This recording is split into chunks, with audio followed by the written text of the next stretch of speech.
Here's what happens when so-called retirement turns into a wine passion. Wait until you see this place.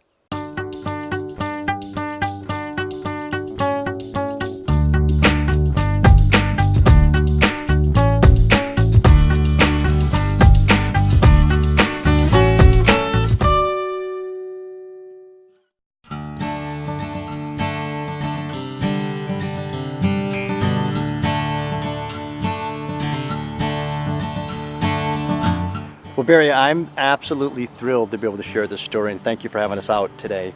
And when My pleasure. when I say, this is a pretty magical place, where are we exactly? You're in Napa Valley. Right. You're in the very farthest north area of Napa Valley. A lot of ways I describe this area is we're right down the street from Chateau Montelena in Calistoga.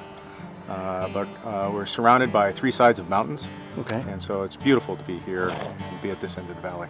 And how long have you been here? This particular place, 6 years. Okay. And the label? The label's been around since 1999. I started in the business as a grower, selling fruit from two different vineyards that I have in the Yountville-Oakville area. And a couple years into that, I started making a little bit of wine. My first vintage was 150 cases. Wow. That went to 300, that went to 600.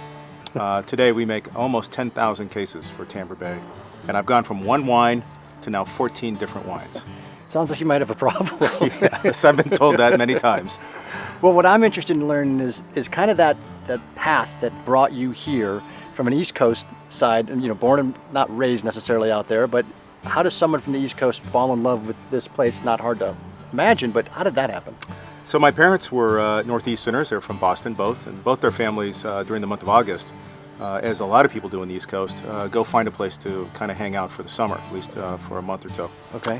When my parents came to the West Coast and I was born, still wanted to keep that tradition up. So when I was 2 years old, 1959, to let people know how old I am. People do the math. That's right. My parents decided to come to St. Helena, California, 1959. Not a lot of wine activity, but just a beautiful little valley, very quiet at the time, which is perfect what they're looking for. So I spent 17 years here in Napa Valley, growing up all the way until I finished high school.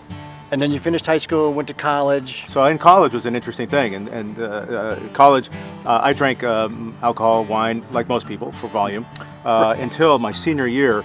I worked at a liquor store called Cork and Bottle. I think most college communities have that liquor store. Guilty? So the owner came out one day, opened up a bottle of wine, put it on the counter, and he says, "Go for it." Well, that bottle changed my life.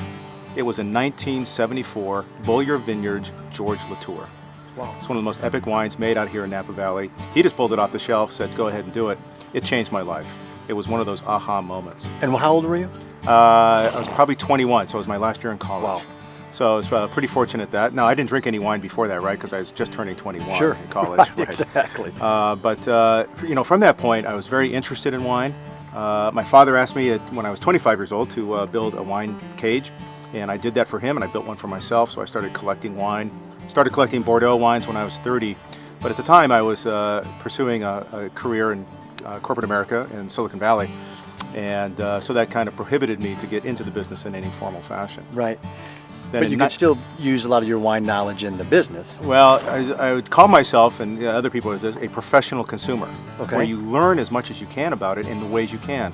Going to Napa Valley, Sure. reading Wine Spectators and all the different kind of magazines, so you can learn a lot as a consumer. And I was pretty high up on that department.